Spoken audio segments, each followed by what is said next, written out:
Et Hebdo Show se poursuit toujours sur Al 24 News, mesdames et messieurs. On continue à parler de ce complément d'enquête qui a été diffusé sur France 2.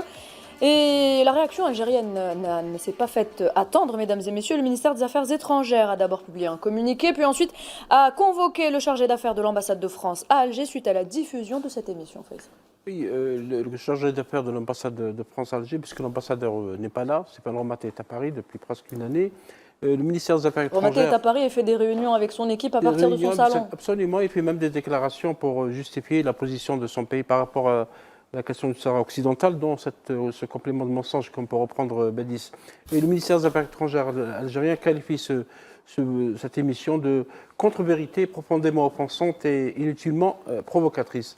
D'abord, il y a 4 points évoqués par le ministère des Affaires étrangères algérien. Premièrement, le ministère algérien des Affaires étrangères rappelle que la responsabilité d'une chaîne de services publics français dans cette véritable agression contre l'État algérien, ses institutions et ses symboles, et tout le monde aura noté qu'il y a eu des insultes proférées à l'égard du président Abdelmadjid Tebboune dans cette émission, pseudo-émission, une agression que cette chaîne publique ne serait jamais autorisée sans la complicité ou tout le moins l'assentiment de sa tutelle, c'est-à-dire le gouvernement français. Deuxièmement, contrairement à toutes les pratiques et coutumes, et là on vient à l'ambassadeur diplomatique, la contribution de l'ambassadeur de France à Alger et celle de l'ambassadeur personnellement à l'animation de cette campagne outrageante menée par cette chaîne publique renforce le sentiment que celui-ci a bénéficié d'une onction des services officiels français. Troisièmement, l'agissement de la chaîne publique en cause représente une nouvelle étape dans l'escalade des menées anti-algériennes que des milices officiels français entretiennent à des fins de maintien des relations algéro-françaises dans un état de crise permanent. Et quatrièmement, le gouvernement algérien condamne avec une extrême vigueur l'émission en cause et la teneur inqualifiable des accusations et des offenses qu'elle véhicule à propos de l'État algérien et de ses institutions. De même, le gouvernement algérien exprime sa très profonde désapprobation et l'Algérie se réserve le droit donc de faire des suites à cette affaire et à cette émission, selon le communiqué du ministère algérien des Affaires étrangères. Alors justement, cette participation de Stéphane Romaté à cette émission, Benjamin Stora revient sur cette très controversée participation. Regardez. Non, là, c'est l'ambassadeur de France. Je ne l'ai pas vu. Je ne sais pas du tout pourquoi il était là. Évidemment, le fait qu'il soit présent, c'est extrêmement important parce qu'il représente quand même l'État, y compris s'il est seulement à Paris et pas à Alger. Donc, mais je ne peux pas en dire plus. Je ne l'ai pas rencontré. Hein. Moi, vous savez, j'étais à Alger la semaine dernière pour le colloque en hommage à Ousmane Ahmed, où j'ai pu d'ailleurs parler de très longtemps à la télévision algérienne. Beaucoup plus à la télévision algérienne qu'à la télévision française, hein, par rapport à ce qu'on croit. Donc, j'ai fait deux émissions à la télévision algérienne qui m'a laissé la parole, alors qu'en France, j'ai pu parler que 10 secondes environ. Voilà. Tarek Hafed, un commentaire sur la participation de Stéphane Romaté à cette émission. C'est très grave, effectivement, et puis ça prouve qu'effectivement, c'est l'État qui est impliqué directement dans cette... Oui. Dans ce programme. C'est effectivement directement l'État, et pas uniquement à travers Romaté, mais aussi lorsqu'on annonce qu'il y a des fuites de documents classés secrets, bon, qui sont à peine dactylographiés, hein, c'est pas qu'on n'a même pas vu ces documents, le fait que les journalistes savaient exactement où habite la personne qui est supposée être impliquée dans l'affaire ce fonctionnaire de Bercy. Donc il y a effectivement une orientation allez, on va dire une officine ou des officines de l'État français. Mais j'ai constaté, enfin il y a tellement de choses à dire sur cette bouillabaisse que... Dites-les, allez-y. Bouillabaisse. Oui, faites vraiment. plaisir. C'est très bon. Moi, oui, mais là, elle n'est pas bonne. Là, elle n'est pas bonne du tout. Mauvais goût. Il y a un message essentiel qui est distillé par le vice-président du Parti des Républicains, qui est très, très grave, et qui dit « Nous avons besoin que la guerre d'Algérie, que le souvenir de cette guerre d'Algérie reste au vestiaire. » Voilà, c'est l'histoire ancienne. C'est très grave ce qui a été dit.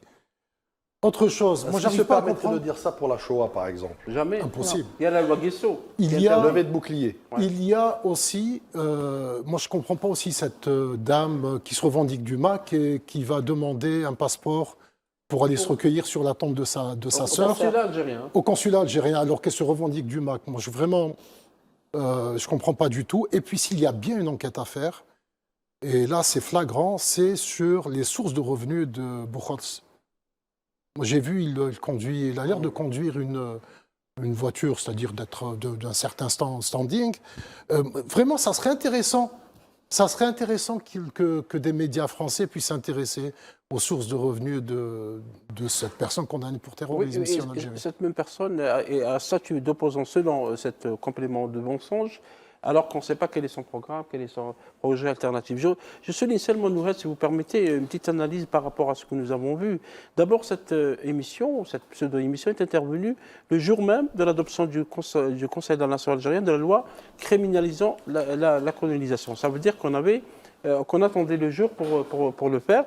Deuxièmement, c'est une charge contre toutes les institutions de l'État algérien, pas uniquement le président Abdelmadjid Tebboune, qui a été insulté, je le rappelle. Vous savez que la loi française, la loi de 1881 sur la liberté de la presse, condamne la diffamation, l'injure l'enfance, la condamnation se va de 1 an de prison et des amendes qui vont de 12 000 à 45 000 euros. C'est la loi française qui le dit. Or, ce qui a été dit par rapport au président Abdelmadjid Tebboune relève de l'insulte et de l'injure. Troisièmement, c'est aussi un chapelet d'accusation contre toutes les institutions de l'État algérien. Ce n'est pas uniquement le président. On avait attaqué le Parlement. D'ailleurs, le même journaliste qui a interviewé d'une manière maladroite, où il le voulait, bien sûr, Madame Sebahi, c'était plus un interrogatoire de police qu'une interview journalistique, parce qu'il ne laissait même pas terminer les phrases. Il a coupé à chaque fois. Il avait qualifié les déclarations du président de l'APN, l'Assemblée populaire nationale, de blablabla, etc. C'est attaque contre la justice algérienne, puisqu'ils avaient encore une fois parlé de l'affaire Glaise. Et lui, bien sûr, le journaliste se permet de commenter les décisions de justice. Et Mme Sebahi lui a rappelé qu'elle n'a pas le droit de commenter une décision de justice. Et en plus, et ce que disait tout à l'heure, c'est que c'est une série d'accusations, d'affirmations étayées par aucune preuve. Il n'y a aucune preuve à ce jour, et je le répète, parce qu'une enquête est supposée rapporter des preuves. Moi, j'aimerais partager avec vous une information de dernière minute, de haute importance. Donc, selon des informations obtenues par Al24 News, la France a décidé d'interdire à la famille du diplomate algérien injustement arrêté en France. Et donc, l'Algérie aurait décidé d'appliquer l'effet de réciprocité en interdisant à la famille de Christophe Glaise de le visiter. Donc on voit bien que là nous avons une dérive. De visiter, donc, la famille. Nous avons une dérive importante notamment. Et d'ailleurs le rappel à l'ordre du communiqué des autorités notamment du ministère des Affaires étrangères on dit long sur justement ce côté juvénile un peu, ce côté désinvolte de la diplomatie française. Aujourd'hui, Romaté est indésirable en Algérie, je le rappelle et je le dis haut et fort, il est indésirable en Algérie parce que ce type de comportement qui n'honore pas la diplomatie tout simplement, qui n'honore pas les us et coutumes de la diplomatie, de quel pays qu'il soit, et l'Algérie le fait entendre avec ce rappel à l'ordre, avec ce rappel aussi des principes fondamentaux qui régissent les relations bilatérales. On ne peut pas jouer une pièce théâtrale mal jouée, de mauvais goût, notamment, et puis après prétendre avoir des canaux d'ouverture, des canaux ou ne serait-ce qu'une intention de vouloir reconstruire quoi que ce soit. Non, dans l'état actuel des choses, cet ambassadeur est indésirable en Algérie. Ce modus operandi, cette méthodologie est inacceptable et à rejeter sur le fond et sur la forme. Et je conclurai sur justement cette même diplomatie française qui occupe aujourd'hui plus de 15 hectares sur les hauteurs d'Algérie à titre symbolique, avec un loyer symbolique, et qui se permet de demander à nos ambassades, à notre ambassade, au consulat notamment, de payer un loyer pour leur guérite devant les représentations. C'est dire que c'est vraiment du mégotage, c'est vraiment encore une fois de l'irresponsabilité de la part de cette diplomatie qui a besoin de d'aseptiser d'abord le débat, de revenir à la raison et à la sagesse, mais surtout aussi de revenir au socle fondateur des relations bilatérales entre les deux pays et de considérer que l'Algérie est un État souverain, est un État qui défend ses intérêts, est un État, encore une fois, qui n'a de grief avec personne. En revanche, il aura du répondant quand il s'agit de ses intérêts, quand il s'agit d'altérer son image et sa crédibilité. Alors on va donner le dernier mot à Madame Nadia Henni Moulay, toujours à propos de la participation de Stéphane Romaté à cette émission donc, qui a été diffusée sur France 2. Cette participation est contre-productive, Nadia Henni Moulay, pour le dégel de la crise entre Alger et Paris. En tout cas, elle n'a pas l'air de provoquer une détente entre les deux États. Pour avoir fait une table ronde avec lui en septembre dernier aux rencontres de la diplomatie qu'à Paris, bon, il avait un discours tout à fait consensuel, il était dans son rôle de diplomate, et donc je pense que dans ce documentaire, il était un peu la caution pour montrer que il y avait une parole institutionnelle. Moi, je me demande s'il a eu un droit de regard sur le montage, sur le documentaire, ce qui serait tout à fait... alors, déontologiquement, pour un journaliste, on ne le fait pas normalement, mais on sait très bien que les politiques, que ce soit en France ou ailleurs, demandent parfois, comme condition à une participation pour une interview, à avoir un droit de regard. Donc ça serait intéressant. Est-ce qu'il a validé ou non? Je ne sais pas. En tout cas, son intervention fait partie d'un dispositif, d'une mise en scène assez anxiogène. Hein, comme je l'ai dit tout à l'heure, c'est un documentaire qui est moins journalistique que sensationnaliste. Et c'est pour ça que je trouve qu'il ressemblait, on a l'impression d'être un peu sur une chaîne d'infos en continu. Je voulais juste me permettre de dézoomer un peu, finalement, par rapport à tout ce que j'ai pu entendre. C'était extrêmement foisonnant. Quand je regarde quand même la façon dont la presse française a fait une revue de presse concernant la réponse d'Alger et concernant les autorités algériennes, on voit à quel point on est quand même, je pense, dans une sorte de point de bascule. J'ai quand même le sentiment qu'il y a toujours côté français cette espèce de paternalisme, de condescendance. On parle, je veux dire, le sujet Algérie dans la presse française passe toujours par l'émotionnel. Il faut dépassionner le sujet, la relation. Alger répond entre rage et colère. Il y a une nostalgie de l'Algérie française. Pardon ? Il y a une nostalgie de l'Algérie française. On le ressent à chaque fois, une nostalgie du colonialisme.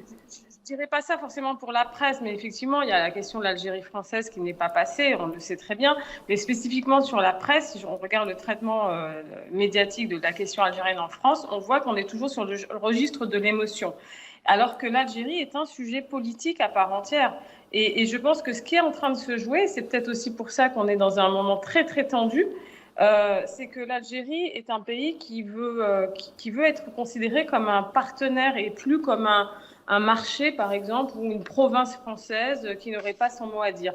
Et c'est pour ça qu'on aime bien décrire l'Algérie comme un pays rigide. On parle tout le temps de pouvoir algérien, le régime d'Alger. Et donc, je pense que ça dit des choses aussi sur ce qui est en train de se jouer de manière un peu plus large. C'est que l'Algérie est un pays souverain et elle n'accepte pas que la France et d'autres pays d'ailleurs ne lui dictent sa conduite. Très bien, merci Nadia Hanimoulaye. Merci d'avoir été avec nous ce soir et d'avoir participé à ce débat. Mesdames et messieurs, je pense qu'on a fait le tour de la question. On va passer tout de suite à un autre sujet.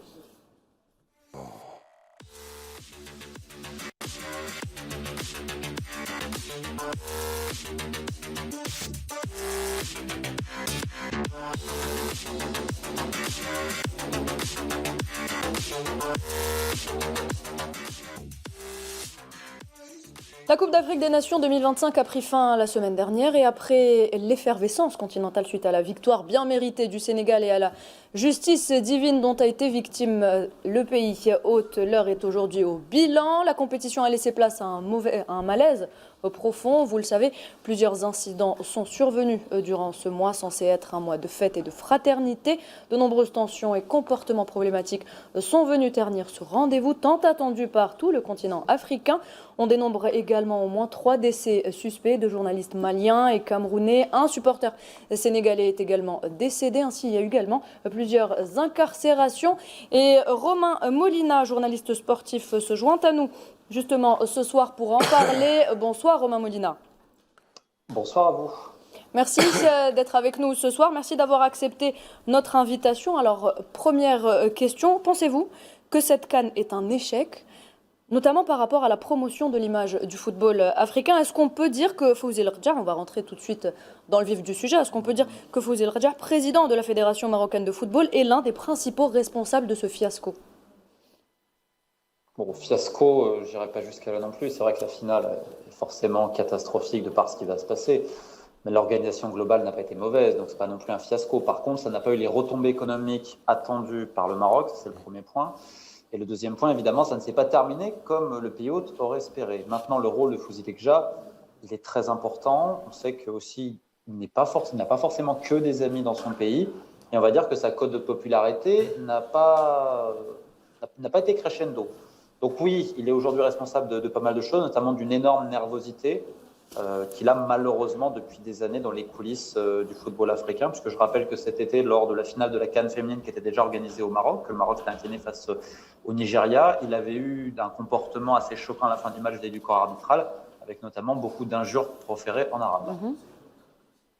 Très bien, justement, ces injures proférées, elles ont été faites donc à l'encontre d'arbitres, à l'encontre également de présidents de fédération. Comment est-ce que vous expliquez aujourd'hui que Fawzi Lakdja puisse avoir cette attitude et surtout l'impunité dont jouit ce personnage sulfureux? Bon, c'est pas le premier dirigeant du football mondial à avoir une attitude absolument, on va dire, parfois assez incroyable et qui n'est pas sanctionnée. Ce n'est pas le seul, je tiens quand même à le dire. Néanmoins, on peut au moins dire qu'il ne fait pas honneur au rôle et responsabilités qu'il a au Maroc, ça c'est certain, et qu'on ne lui a jamais demandé de se comporter comme ça, qu'il n'était pas forcément comme ça il y a des années. Mais alors, est-ce que c'est l'ego? Est-ce que voilà? Mais aujourd'hui, en tout cas, il a une attitude qui n'est pas appréciée par les employés de la CAF, qui n'est pas appréciée par beaucoup d'autres présidents, mais personne ne lui dit rien. Justement. Donc voilà, en tout cas à la CAF. Maintenant au Maroc, je ne suis pas sûr que les gens soient tous d'accord avec son attitude et surtout l'arrogance, parce que le problème il est là, c'est que la plupart des gens vont dire qu'il a une arrogance absolument folle, qu'il n'avait peut-être pas forcément au début lorsqu'il a commencé comme président de la fédération. Justement, Romain, tout d'abord, merci d'être là parmi nous.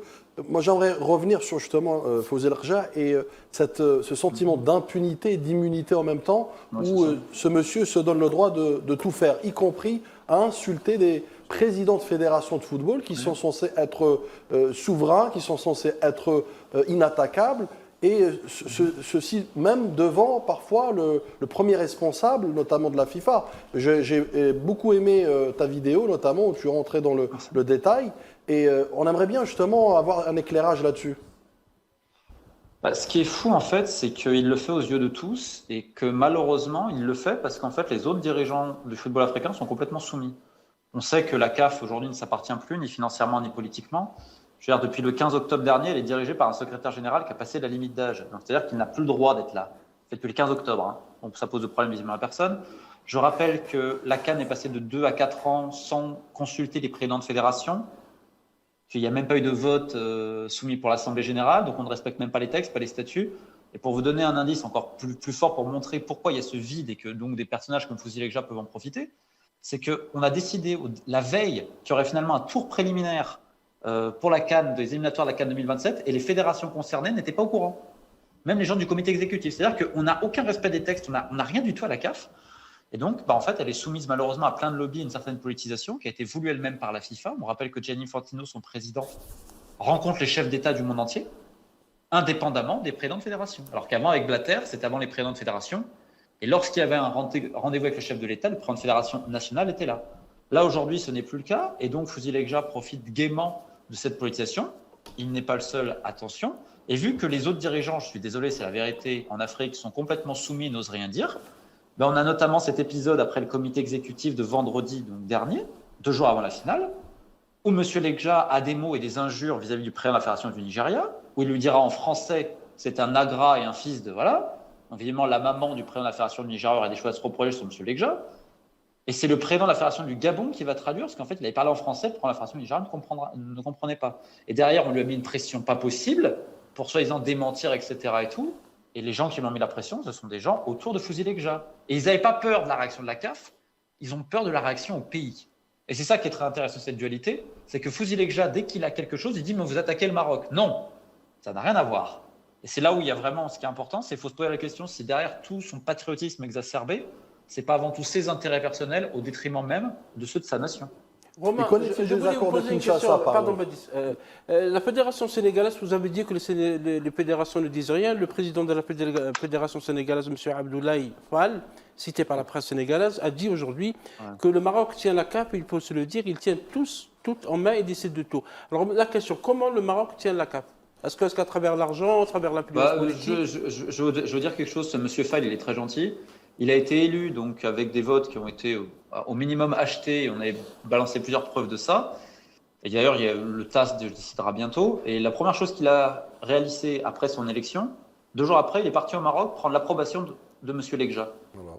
Donc, en effet, il en connaît un rayon, ce monsieur. Mais je trouve qu'il est quand même culotté aujourd'hui de se plaindre de ça, alors que lui-même, après une élection qui a été entachée de plusieurs irrégularités, son premier voyage, ça a été directement au Maroc. Donc, en effet, le président de la Fédération sénégalaise, je trouve qu'il manque pas de toupet quand même. Mais oui, il y a des histoires financières. Prenez par exemple la Somalie, à un moment donné, il y a une aide technique qui va être apportée, donc il y a un sélectionneur marocain qui va aller là-bas. Il y a beaucoup de choses en fait. Et puis surtout, je pense que l'une des choses les plus importantes à la CAF, ça dépasse le Maroc, c'est les organisations de matchs et les hébergements par une société tunisienne de foire qui s'appelle Sport Edge, qui est gérée par un monsieur qui s'appelle Safwen, qui a des liens avec monsieur Legja, mais qui a aussi énormément de liens avec la Fédération de Mauritanie, de Djibouti. Et aujourd'hui, ils ont une dizaine, voire une quinzaine de fédérations qui gèrent, avec des surfacturations, etc. Et je pense que là, si on n'a pas la blanchisseuse du football africain, on n'est pas loin quand même.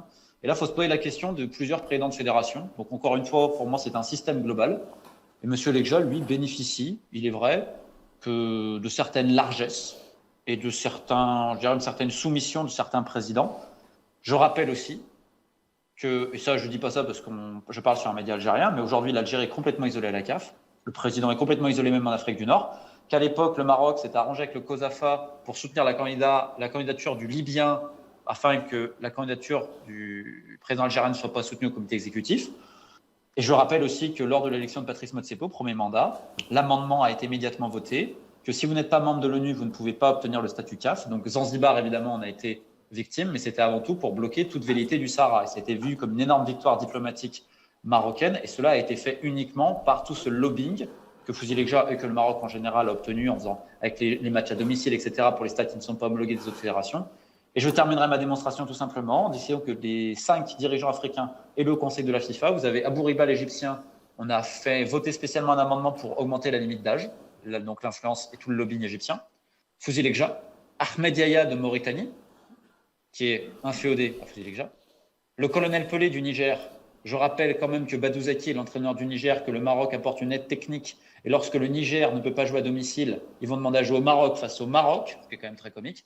Et Souleymane Waberi de Djibouti, qui lui-même a des intérêts immobiliers importants au Maroc et qui surtout a obtenu des dons du Maroc pour construire des terrains synthétiques à Djibouti. Et donc les 5 qui ont été élus, on va dire, sont dans le lobbying. Donc comment on peut, pour conclure, et qu'à l'inverse, ceux qui étaient contre n'ont pas été élus. On peut, pour conclure, Romain, dire que Legja est à l'origine du mal. Et qu'il a tué l'âme du football africain. Bah non, c'est la FIFA.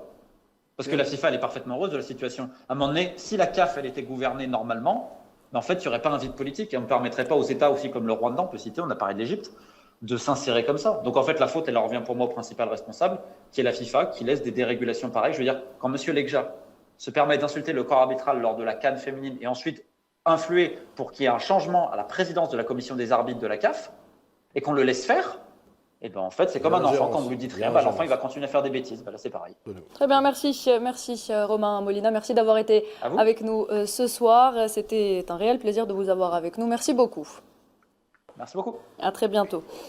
On va continuer à parler justement de cette CAN, mesdames et messieurs. On va accueillir d'abord monsieur Mokran Aïtouarabi, journaliste. Bonsoir. Bonsoir à vous, bonsoir à tous vos invités. Merci d'être avec nous ce soir. C'est la deuxième fois que vous êtes sur le plateau d'Hebdo Show. C'est un plaisir de vous avoir avec nous une seconde fois. Je vais vous poser une petite question sur cette CAN, justement, avant de passer à d'autres sujets. Cette CAN a donc été un véritable fiasco, on l'a déjà dit ici sur ce plateau. Un fiasco au niveau organisationnel, un fiasco au niveau sportif, mais aussi un échec diplomatique cuisant. Oui, tout à fait. Parce que c'est ça, en fait. La finale a achevé tous les espoirs placés en cette CAN pour justement redorer le blason d'un Maroc, un Maroc qui se voulait africain, un Maroc qui se voulait moderne. Au final, cette CAN, l'organisation de cette CAN n'a fait que révéler, a été un miroir cruel, révélant justement le vrai visage d'une monarchie archaïque obsédée par sa mise en scène, et incapable justement de dissimuler ces réflexes féodaux. Donc aujourd'hui, toute l'Afrique a vu le véritable visage hideux de cette monarchie qui, bien évidemment, a traité ses invités comme elle a toujours traité son peuple, avec beaucoup de mépris et beaucoup de manque de considération, justement. Donc c'est une CAN qui a davantage terni l'image du Maroc, alors que beaucoup de moyens ont été mis justement au détriment de la population marocaine. Justement, c'est triste à dire lorsqu'on sait les sommes faramineuses qui ont été dépensées pour l'organisation de cette CAN, alors que le peuple marocain subit une crise économique sans précédent. Tout à fait. Et cette CAN, au fait, le régime marocain a voulu l'utiliser comme un sédatif pour le peuple marocain afin de calmer tous les maux et toutes les peines dont ils souffrent depuis des années. Et ils ont tout fait justement pour la gagner afin de faire oublier au peuple marocain ces problèmes, les problèmes qui le poussent chaque semaine à sortir dans les rues justement pour réclamer une meilleure vie, mais aussi pour dénoncer la trajectoire politique et géopolitique donnée justement par le régime marocain donc à ce pays, au Maroc, à travers notamment sa normalisation avec l'antisioniste et tout ce qu'il fait comme acteur de déstabilisation au niveau régional. Justement, toujours à propos de ce marasme social, je vous propose de regarder ces quelques images et on en parle juste après.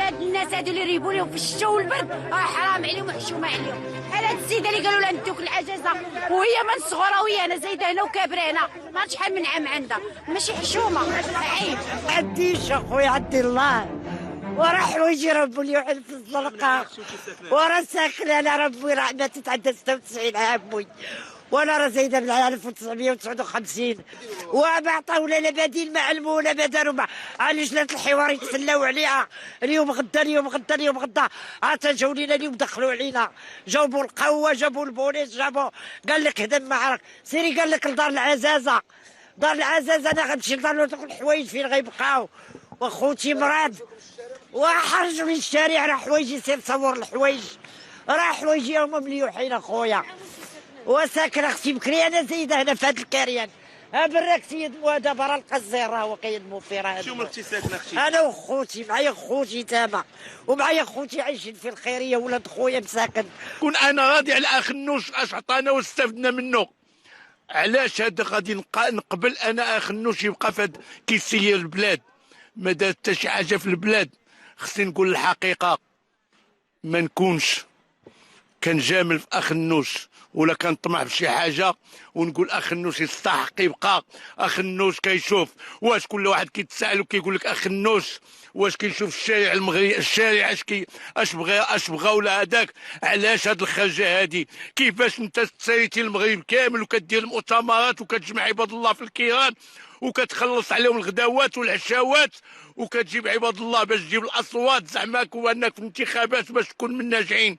كيفاش انه الناس السياسيين اللي معاك كيقولوا باللي حنا اللي غنتصروا وحنا اللي غنحكموا البلاد من 2026 لفوق 5 سنين وحده اخرى. كيفاش انه جات هذاك اش كاين اش واقع السي اخ النوش. اخ النوش ما دار والو للبلاد. اخ النوش من نهار جا ما كاينه الكوارث الطبيعيه والكوارث الانسانيه. ما كاينه الهدم ديال البيوت ما كاينه الهدم ديال البيوت وديال المحلات التجاريه وما كاينه النهب ديال الاراضي السلاليه. الناس كتشكى وكل شيء كيتشكى. Voilà, c'est donc un véritable ras-le-bol du peuple marocain, ils le disent, ils ne s'en cachent pas par la charge. Oui, maintenant ils vont gérer une véritable crise, le Maroc va gérer une véritable crise. Sauf que cette CAN, en fait, il ne fallait pas du tout l'avoir sous le prisme du sport depuis le début. Oui. On l'a dit à plusieurs reprises ici. Ce qui s'est passé avec le Sénégal, en fait, c'est assez intriguant et puis ça a été confirmé maintenant par M. Molina, donc l'implication du président de la fédération sénégalaise. Et en fait, ce qui est intriguant, c'est quoi? C'est que le Maroc considère, ou considérait jusqu'à cette finale, que le Sénégal se trouve dans sa zone d'influence. En fait, tout a été fait finalement pour que cette finale se déroule entre le Maroc et le Sénégal. L'Arja était persuadé que le Maroc allait remporter cette finale parce que c'est justement le Sénégal. Et il y a eu, je pense, un sursaut de fierté de la part de certaines personnes au Sénégal. Il me semble, c'est juste une analyse comme ça que je donne, mais qui est, je pense, qui se tient. Le Sénégal devait perdre parce que la coupe devait rester au Maroc. Au Maroc, oui. C'est juste ça l'explication.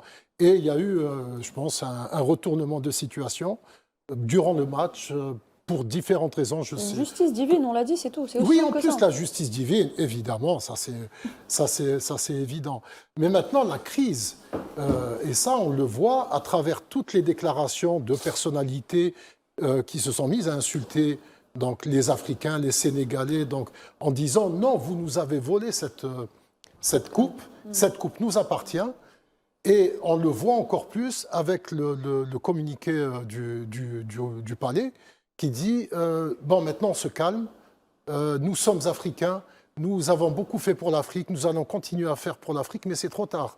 En réalité, moi ce que je voudrais, parce que nous sommes dans la diplomatie du football, le Maroc a imposé justement cette voie du soft power tel qu'il la conçoit. Je voudrais vraiment voir dans les prochaines semaines comment vont réagir les trois pays qui se disent maintenant proches du Maroc, donc Burkina, Mali, Niger. Mali surtout après les décès de journalistes. Comment ces gens... Moi, je n'ai pas l'impression d'entendre beaucoup de réactions pour l'instant, mais en tout cas, ils se sont engagés sur une voie donc, de pseudo-partenariat avec le Maroc. Là, maintenant, je voudrais bien voir comment ça va se passer. Et il faut suivre aussi, et ça c'est très important, ce qui va se passer au sein de l'Union africaine après toutes les insultes. Et parmi une des insultes, le Maroc ne mérite pas l'Afrique.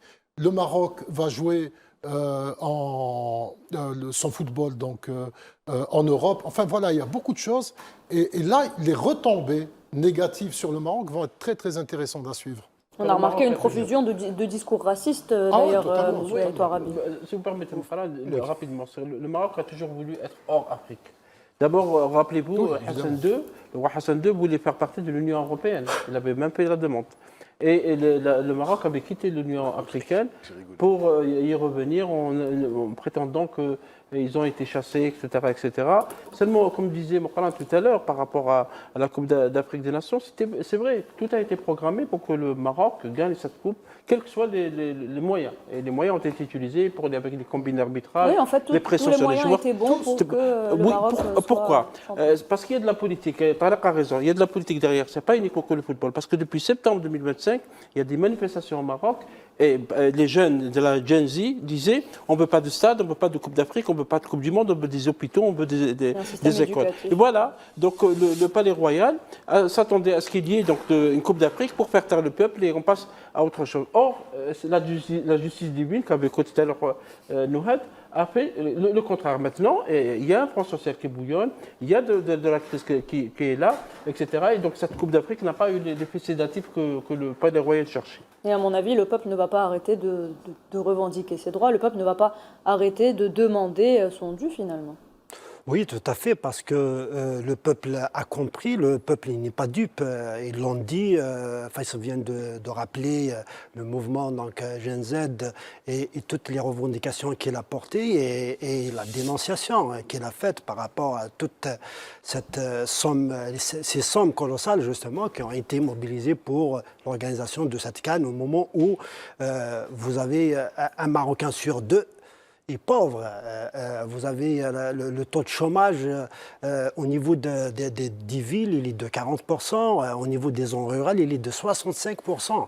Le Maroc est le pays le plus inégalitaire d'Afrique aujourd'hui, sachant que l'Afrique compte beaucoup de pays pauvres, mais le Maroc est le pays le plus inégalitaire. Vous avez une monarchie qui coûte énormément au Maroc, on aura l'occasion d'en parler. La fortune du roi a augmenté de plus de 25% en moins de 10 ans, alors que les populations n'ont pas quoi manger.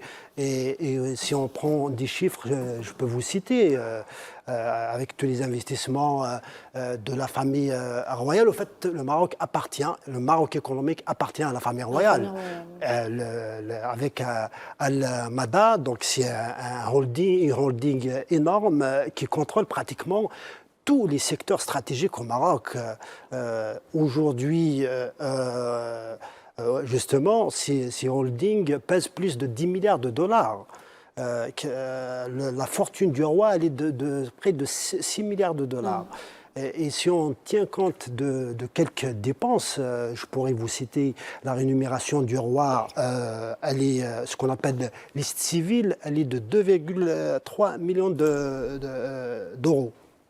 Si on prend par exemple la dotation de souveraineté, elle est de 47 millions d'euros. Si on prend les frais de la cour royale, elle est de 52 millions d'euros. Si on prend tout le matériel qu'ils utilisent, c'est 138 millions d'euros annuellement. La monarchie coûte au Maroc 657 000 euros par jour. Et c'est le Maroc qui croule sous les dettes. La dette marocaine publique, elle est de 1300 milliards de dirhams, donc c'est à peu près 130 milliards de dollars. 70% du PIB. C'est 85% du PIB. Et pendant ce temps, son peuple meurt de faim. Et la dette extérieure, elle atteint les 100 milliards de dollars. Donc voilà, c'est quoi le Maroc aujourd'hui? Le Maroc qui veut justement utiliser cette compétition africaine, la gagner pour faire taire un peu le front social en interne et aussi détourner le regard sur justement des tensions internes au Palais Royal qui sont dues à ça. Le témoignage que vous avez diffusé a évoqué Akhanouch. Akhanouch, c'est un milliardaire. Sa fortune, le Premier ministre, très décrié. C'est un milliardaire. Il a un groupe qui s'appelle Aqua Group qui contrôle aussi une bonne partie de l'économie marocaine. La troisième fortune du royaume. Du royaume, c'est 2 milliards de dollars. Donc, on a une caste qui contrôle et qui dirige le Maroc, qui s'enrichit sur le dos du peuple marocain et qui donne au Maroc justement une orientation, une trajectoire autre que celle que veut le peuple marocain, qui est avec le peuple palestinien. Et aujourd'hui, encore une fois, je souligne juste ça, le football a toujours été utilisé par le régime marocain comme un moyen de faire passer, par exemple, l'occupation du Sahara occidental. On a vu sa tentative qui a bien évidemment échoué avec la ferme détermination de l'Algérie de ne pas participer à l'avant-dernière Coupe d'Afrique du handball qui devait se dérouler au Maroc, qui a été délocalisée dans les territoires occupés. Ils ont voulu justement faire jouer certains matchs au niveau des territoires occupés par le Maroc. Donc l'Algérie a compris ça. Son refus a fait que on a décidé de ne pas la laisser pour les Marocains. Donc le Maroc a toujours utilisé ça comme un moyen justement de légitimer l'occupation du Sahara occidental, mais en même temps, c'est un moyen aussi, le soft power dont on parle, pour donner une image d'un pays développé, d'un pays moderne, alors que son peuple crève de faim. Sans oublier aussi que le Maroc est isolé aujourd'hui diplomatiquement, isolé au niveau du monde arabe et en Afrique. Tout ce qu'il a fait pendant cette cale s'est retourné contre lui. Voilà, je parle du régime marocain, pas du peuple marocain, le régime marocain. Pourquoi? Parce qu'aujourd'hui, on voit de nombreux, justement, Africains réagir à cette mascarade, à cette imposture, justement, à ce scandale footballistique, en dénonçant le Maroc, en donnant raison, justement, en se solidarisant avec l'Algérie, qui est un voisin provocateur, méprisant à ses frontières. Hier, au Maroc, alors ça c'est une aberration, ça c'est incroyable, à Rabat, une patinoire a été inaugurée, très belle patinoire, hein, mais on se demande, ça sert à quoi au Maroc? À qui? À patiner. Oui, à patiner, d'accord, mais je veux dire, ce qui a été mis, et c'est présenté comme étant quelque chose d'extraordinaire, c'est-à-dire pour les gens de la capitale, d'avoir une patinoire. Alors qu'une patinoire, le coût de cette patinoire aurait pu servir à construire au moins 2 ou 3 hôpitaux, des écoles, des logements pour les personnes qui sont toujours sinistrées. Oui, mais vous comprenez, Tarek Hafid, parce que j'ai une question pour Badis après, vous comprenez, Tarek Hafid, que cette patinoire, les étrangers qui vont venir, ils vont l'utiliser. Les étrangers qui vont venir au Maroc, ils ne vont pas aller aux hôpitaux pour se faire soigner, n'est-ce pas? Ou alors les enfants de riches, surtout. Mais en fait, juste pour revenir brièvement sur cette finale et sur cette coupe, en fait, le Marzen des difficultés à offrir du pain au peuple. Et là, il a échoué à offrir le jeu, donc la coupe. Et c'est ça qui va être dramatique et qui va avoir des répercussions politiques et sociales très très importantes. Je vous propose de regarder ces images. Elles parlent de l'isolement donc du Maroc dans le monde arabe. الجماهير العربية اليوم كلياتها قاعدة بتشجع في السنغال. يا أخوي السبب واضح جدا، الجماهير المغربية اللي ما خلت إلها لا صاحب ولا حبيب يا بعد قلبي. جماهيركم لا خليتوا لا صاحب ولا خليتوا حبيب ولا خليتوا حدا، لحد ما وصلت في مرحلة إن الشعوب العربية كلها والإسلامية اليوم كلها في الشوارع وفي العواصم كلياتها مبسوطة بخسارتك يا بعد قلبي. جمهورك لازم تعدل التعامل والعلاقة مع الناس قسما بالله. كرة القدم في النهاية هي لعبة، ومش تدخل لي إياها في سياسة وتدخل لي إياها في بلاد وتحقد على ناس وتحقد على هذا. Voilà, donc ce monsieur revenait sur l'isolement du Maroc dans le monde arabe, Badis. C'est pourquoi je parle d'échec multidimensionnel au pluriel. C'est-à-dire qu'il y a un échec sportif, cuisant, effectivement, où l'Arja et la monarchie avaient misé sur un anesthésion social qui s'appelle la victoire de la CAN, à peine perdue malheureusement. Et vous avez aussi un échec politique, puisqu'on a cette grande sociale qui monte de jour en jour, et nous l'avons vu d'ailleurs en plein hiver, on est en train de exproprier des gens et de les faire sortir à même la rue même, y compris des personnes âgées. Et juste, j'ouvre une parenthèse, ce qu'on a vu tout à l'heure, c'est des pages marocaines dont plusieurs millions de followers suivent justement ces pages, des pages crédibles qui représentent la réalité justement du quotidien du Marocain versus cet état spectacle qui a donné une priorité au prestige, à l'image, que, par exemple, investir dans son propre peuple et sur son quotidien, notamment le monde rural en l'occurrence. Et puis, moi, je conseillerais l'Arja et la monarchie marocaine du smecta et du space-fond. Parce que la digestion, elle va être terrible, elle va être très difficile. Aujourd'hui, il n'y a qu'à voir les 3 symptômes, notamment post-Can au sein du Maroc, à savoir une surcommunication défensive. Vous avez une victimisation médiatique à travers les relais et le soft power, entre parenthèses, ou les médias mercenaires à l'étranger.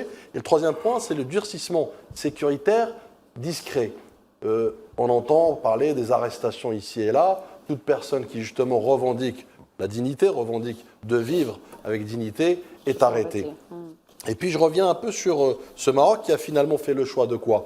Du visible, du spectaculaire, du court terme symbolique au détriment du peuple, de l'eau, de la santé, de l'école et du monde rural. Et je conclurai sur un chiffre.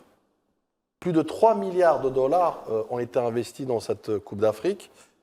Quand on sait, d'ailleurs, un financement occulte, opaque à ce jour, pas de transparence aucune. D'accord ? Ensuite, vous avez, par exemple, je prends à titre d'exemple les besoins sociaux des Marocains aujourd'hui. Les dépenses de santé par habitant, elles se chiffrent entre 200 et 230 dollars par an. Or, le seuil de l'OMS de résilience est de plus de 500 dollars. Donc, on est loin, très très loin. Et je conclurai sur une anecdote ou deux points. La première, une anecdote. L'isolement du Maroc vis-à-vis de l'Afrique. Il y a eu un avant et un après Cannes. Il faut le reconnaître. J'ai été à maintes reprises dans des taxis avec des Africains, en l'occurrence là, en venant avec un Camerounais qui me disait « on ne veut plus de ce Maroc ». On vomit ce Maroc. Et s'ils pouvaient nous demander de creuser, pour reprendre ces mots, les frontières, mis à part le Sahara occidental bien évidemment, on leur laisse et qu'ils vont vers l'Europe s'ils veulent. Juste pour vous dire un peu comment les Africains aujourd'hui ont cette impression justement de trahison, mais surtout aussi de stigmatisation et de racisme, puisque c'est ça aussi dont il est question. Deuxième point important que j'aimerais ce soir partager avec vous, il y a 2 jours, une journaliste de l'AFP qui m'a contacté, qui me disait « Badis, j'ai vu ce que vous faites et je tiens à apporter mon témoignage. » Bien évidemment, je tairai le nom pour des raisons évidentes. Cette journaliste me dit, avec la corporation des journalistes, notamment de l'AFP, qui se sont déplacés au Maroc pour couvrir l'événement, elle me dit qu'elle était sidérée. Ils étaient sidérés de voir ce qu'ils ont vu là-bas. À savoir, d'abord, beaucoup de défaillance, beaucoup de violence. Et je reprends un peu cette situation qu'elle m'a décrite avec ces mots, même avec la larme à l'œil, en l'occurrence, où elle me disait « J'ai vu des Sénégalais se faire arrêter parce qu'ils étaient provoqués par des supporters, par des makhzens civils, pour pouvoir justement les piéger et les mettre en prison. » Et à ce jour, beaucoup de supporters de plusieurs nations sont croupissent en prison dans les geôles marocaines dans des conditions exécrables. C'est ça, la CAN marocaine. Peut-être qu'il faut voir aussi lire Badis, la presse africaine, après cette CAN, la presse sénégalaise, camerounaise, nigérienne, sud-africaine, qui est revenue sur les failles de l'organisation, sur l'arbitrage. Maintenant, une question pour terminer, si vous permettez. Tout le monde aura remarqué que durant cette CAN 2025, le roi du Maroc, Mohamed VI, était invisible. On a vu son fils, Hassan, qui était venu à l'ouverture et qui n'a pas rencontré son oncle à la clôture. On a vu le prince Rachid sous la pluie, pour la première fois qu'un roi est touché par la pluie, à la finale de la Coupe d'Afrique des Nations. Mais où est donc passé Mohamed VI? C'est une grande question parce que même le communiqué après la fin de la CAN où on parle il patine pas même le communiqué de la fin il est venu du cabinet royal même pas du roi, donc c'est une question que les Marocains aussi pourraient se poser. Il semble qu'il serait revenu après la finale qui serait rentrée. Ah oui, il a eu la coupe. Il semblerait. Il semblerait. Voilà, très bien. C'est sur ces mots donc on va clôturer ce débat, messieurs. Merci à monsieur Haït Warabi d'avoir été avec nous ce soir. Merci encore une fois. Merci, monsieur. Mesdames et messieurs, on revient tout de suite pour la dernière partie d'Hebdo Show.